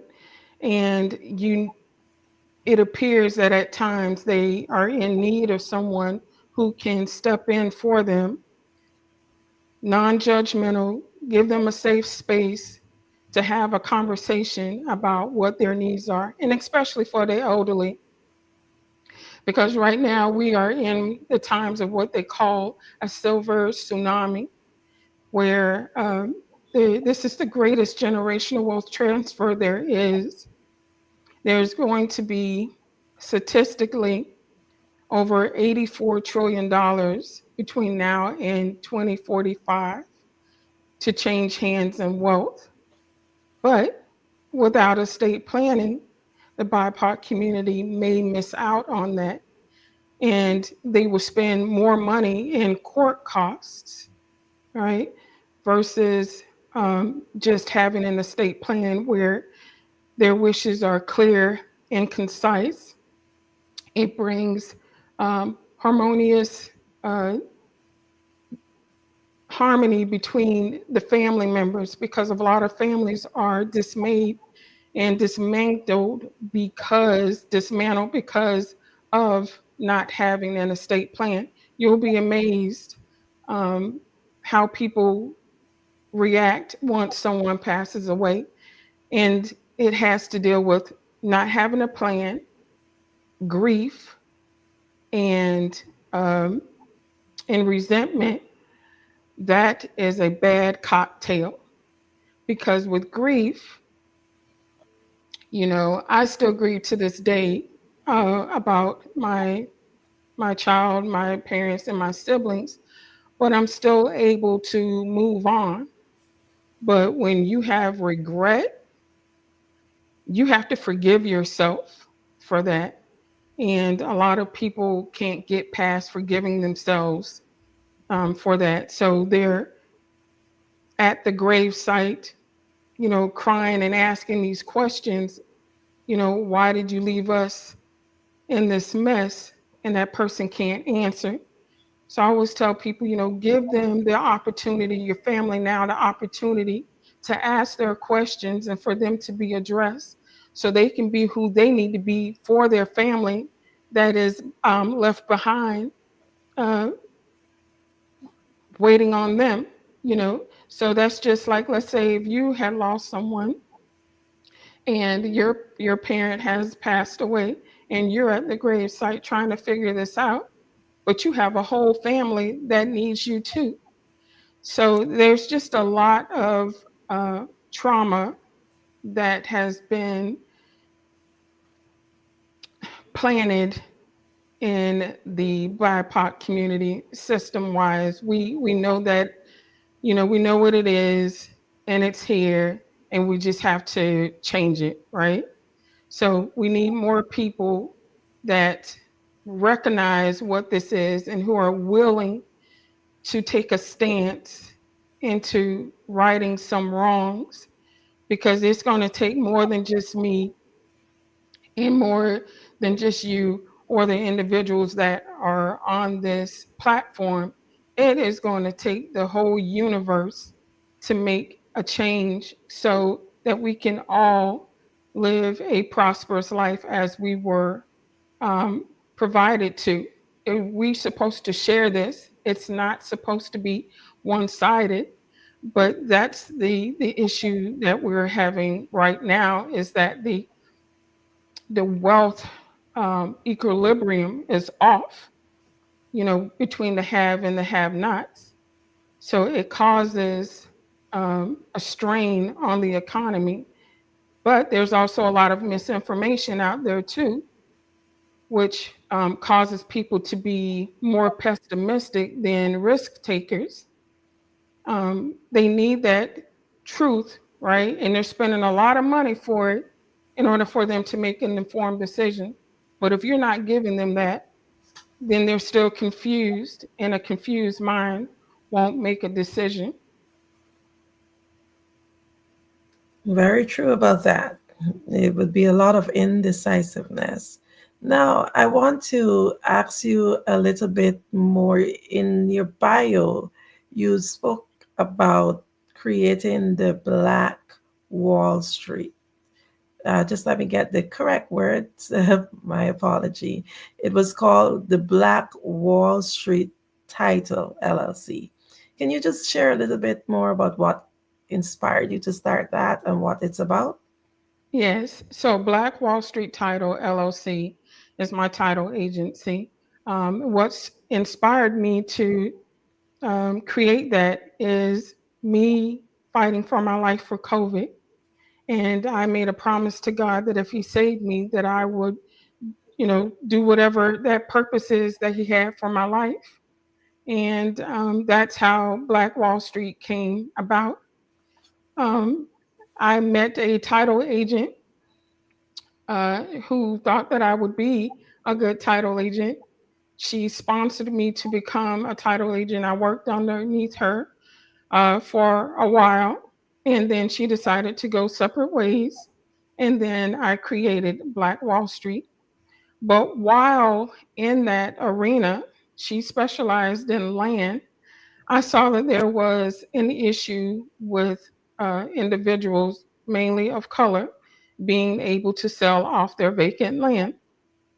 There were a lot of individuals that needed probate, and they were selling off the land for whatever reason. I believe I spoke to one of them, and they wanted to pay some bills. So they wanted to, cash in on their property, but they couldn't do it because technically they were not the owner of the property.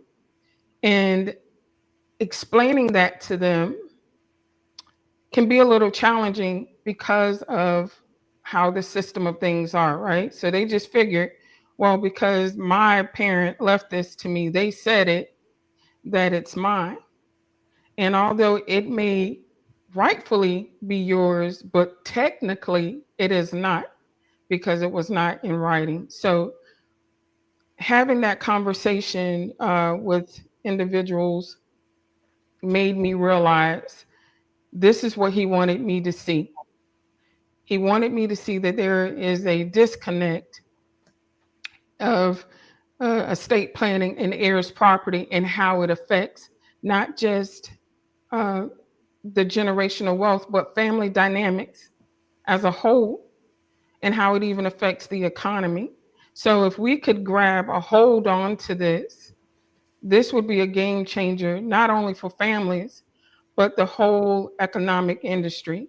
And I am an advocate for anyone who is in the housing industry to consider partnering with us because we hold the keys to the generational wealth. So you have people go through your programs, right? You teach them how to accumulate, but there's nothing in the wraparound service that talks about how to protect this asset. And when that doesn't happen, it become a vicious cycle. It's almost like you renting something from Aaron's. Let's say Aaron's here in Florida. You rent a TV, and let's say if you pass away, the TV goes back if someone doesn't pay for it, right? So the same thing happens in the house. If the house doesn't have the next owner listed on there, right? So we're not talking about right now if it's dual ownership, right? Because even it can happen then once one of the individuals pass away and it's one person left. And then when they pass away, then who's the owner of the house? And that's how I explain to people. There's no one on that title or deed. So no one technically owns that. And when that happens, no one will talk to you. Not the bank, not the accreditor, not the homeowner's insurance, title insurance, because who are you? So now you have to go to the courts, open up an estate, get appointed, that cost, right? So on average, and this is the reason why Embracing Life exists, is on average for a family to go through probate. Right now, the house is about $409,200 for last year, right? The average house, and let's just say that's the only asset. We're not taking in consideration cars and accounts and stuff like that. And just to make this conversation simple, it will cost a family approximately about $15,000 just to probate. Now, after you've gone through the probate, now you want to create your own estate plan, and that could cost between, because you have assets, it may cost you between $1,000 to $4,000 roughly. So you're looking at between like $16,000 to $20,000. So you have this home, right? So you have enough to get into the home, you have the down payment assistance. But what happens when there's no longer you? There are a lot of single parents that are purchasing homes, right? And then you have to care for the children if they're minors. You have to worry about guardianship. If you have a bank account, you're the only person on the bank account. Everything is frozen when the last person passes away.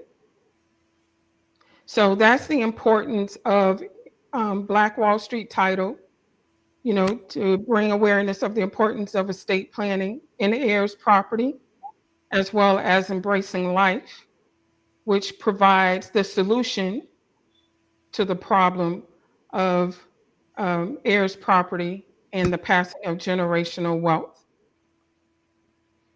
Wow. So I have a very interesting question for you, because you mentioned a load of information there. And one of the biggest challenges that people tend to have is the challenge of knowledge. So in terms of especially people who face disparities, so in terms of estate planning and property financial literacy, these things can be really, really intimidating for them. So how are you able to simplify these concepts to make it more, and also to make it more accessible for them, and not only accessible, but in a way that is actionable for your clients? So you're absolutely right. It can be convoluted, right? Because words are, if they're structured correctly, can be a complicated flow, right? Especially in the legal arena. I've also have past studies as a paralegal, so I do understand the complexities of the legal system and the verbiage. But what I had noticed is in the BIPOC communities, I can be that translator for them. I can bring the high level information down to bite-sized pieces, because I'm able to think on this level and bring it down to another level so everyone can understand it and make informed decisions. That's my goal. So when you do that and you have understanding on the forefront of your mind, then you really work diligently at being able to simplify the complicated things. So I get to use my interpersonal skills, my emotional intelligence, critical thinking skills, and problem solving abilities to help the community um, get a balance, right? And have a head over heart decisions when dealing with uncertainties, because this arena is very complicated, and frustration comes with not understanding, right? So I try to explain as much as possible, and I will say it 10 times over if need be, in order for them to gain understanding. And then once they do that, and if they don't like it, it just is what it is. But at least you understand it, because with all things you gain an understanding.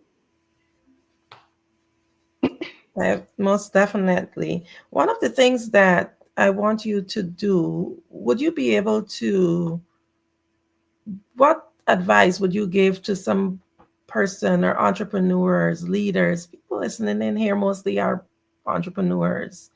And can you just tell us what advice you would give them to someone who would want to make a meaningful impact in their community?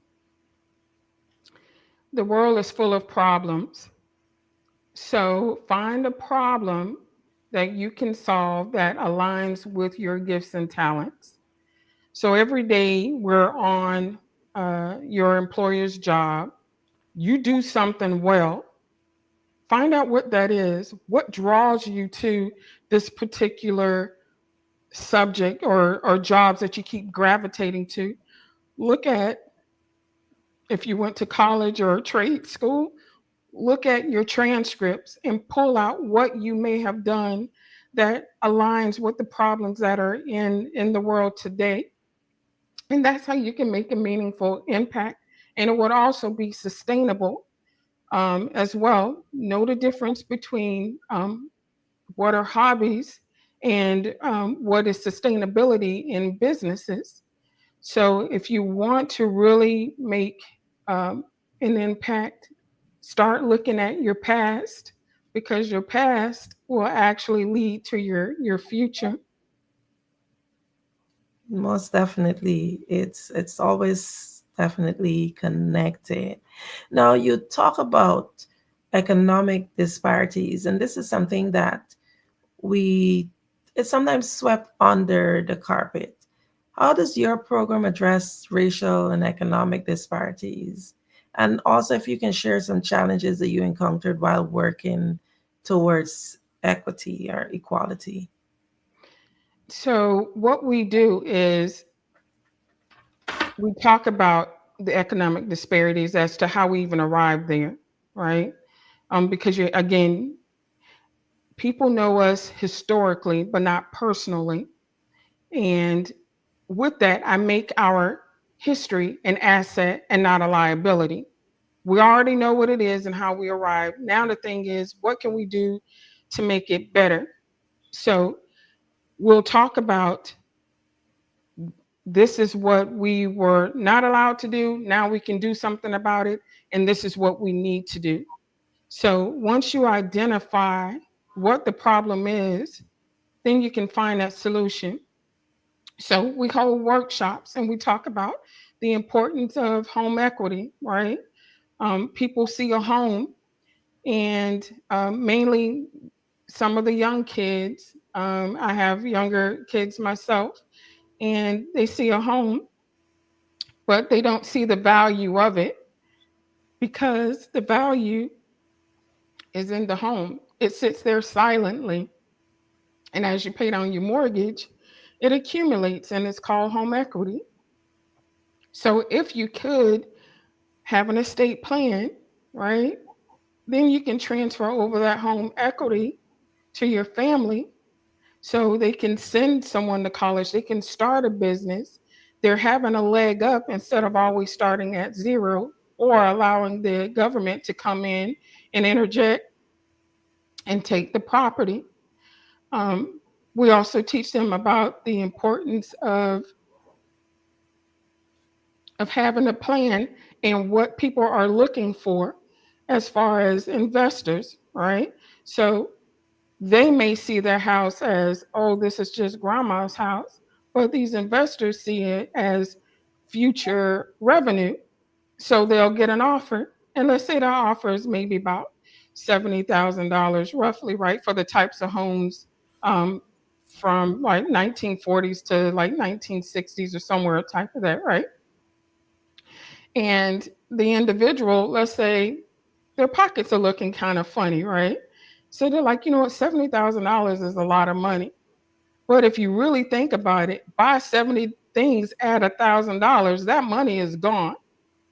So if they approach you, meaning an investor, I tell them, and they say 70,000, instead of thinking about your temporary circumstance, stop for a second and say, well, wait a minute. How do they know that this house is worth $70,000? At that point, you need to say to yourself, well, I need to get on their level. I need to see what they see, right? So you can make a better decision. So that's what we talk about too, so they can see the importance of the equity in a home and how the economy pretty much works and the importance of housing. Because what will eventually happen, just picture this. What if, all of these investors and the government have access to all the housing, right? We all become renters. And 90% of home ownership for the average person is the way to start generational wealth. So if all these homes are rentals, then how are we going to generate generational wealth? I have a whole subdivision not too far away from me. Nice. And you see these homes, you would think that they were homes for sale. They're all rentals, $1,500 a month. So I tell them too, truth has wings too. So when someone tells you, oh, don't own a home, and they own one, something's wrong with that. Absolutely agree with that. Absolutely agree with that. So we're coming up upon the hour. I want to, before I ask you what motivates you and keep you, I want you to just tell us a little bit about how you help someone when they come into contact with you. How do you help them to get on their journey? So we, do an assessment as to what services do they need, if they need just estate planning or do they need heirs property services. It will be based off of the income guidelines of the government. We will consult with them and then we will proceed to introduce them to the attorneys that we have on board. Um, Even if they need me to be there through the whole process, some ask because I provide them with comfort, and I'm willing to do that as well, so they're not alone. My end game is just to make sure that when I leave this earth, that our culture is sustainable. That's definitely an awesome end game. And what keeps you motivated? What keeps me motivated is just my vision is to see a nation free of wealth disparities. My family, my culture, because I see what I see in the marketplace, it's alarming. And to try to bring attention to the average person to see that, it's kind of challenging. Um, but I tell them, once you have to do something with that information. And to continuously willfully being blind, that's not helping your family at all, or your culture or your neighborhood.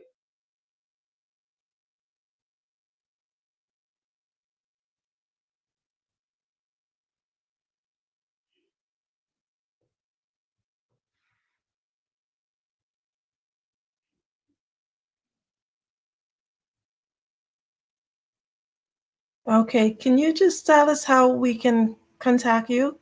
Sure. I can be reached at www.stephanie-hopkins.com.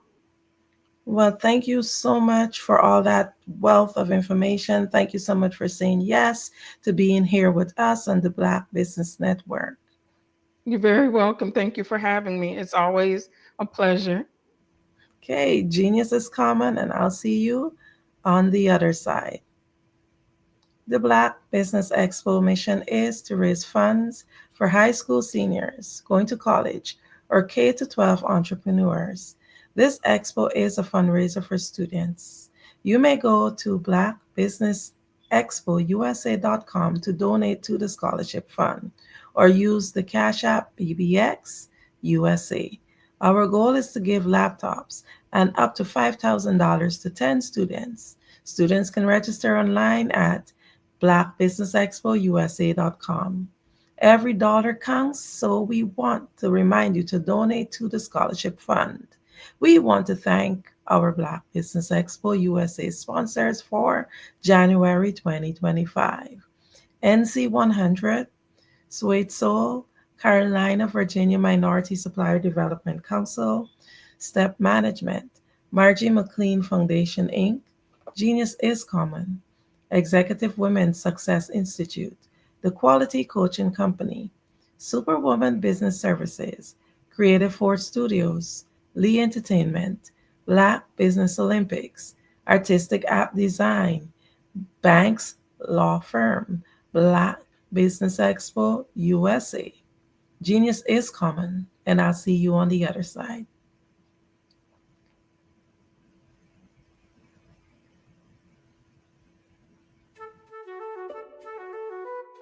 This is Dr. Arnold T. Petsworth. He's the owner of Petsworth Vet World, a veterinary clinic in Hopton, Connecticut. His patients include dog, cat, frog, fish, Goldie, dog, and this alpaca. Due to doctor-patient confidentiality, we can't tell you their names.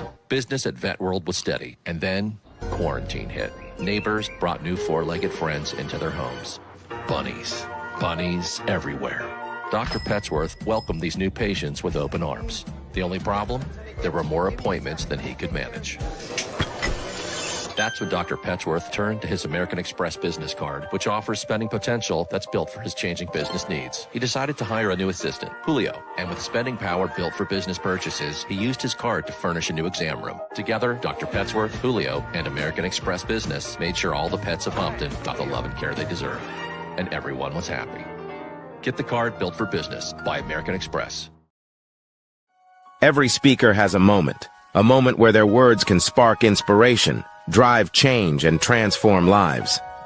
But what happens after the applause fades? With 5-star BDM, your voice doesn't have to fade. We transform your live session into a professional ebook. Imagine your session becoming a permanent, interactive asset, reaching new audiences across the globe. Like Grant McGough and Dr. Eric Kelly III, whose session on the Mindset Revolution continues to inspire thousands through their custom ebook. Your ideas can become a lasting impact. Turn your session into an ebook that not only tells your story, but expands your reach, builds your brand, and engages your audience. With embedded videos, custom graphics, and a stunning flipbook or PDF format, your message will inspire long after the event is over. And for a limited time only during the Black Business Olympics, get your custom ebook today. This is your chance to transform your message into something truly unforgettable at an unbeatable price.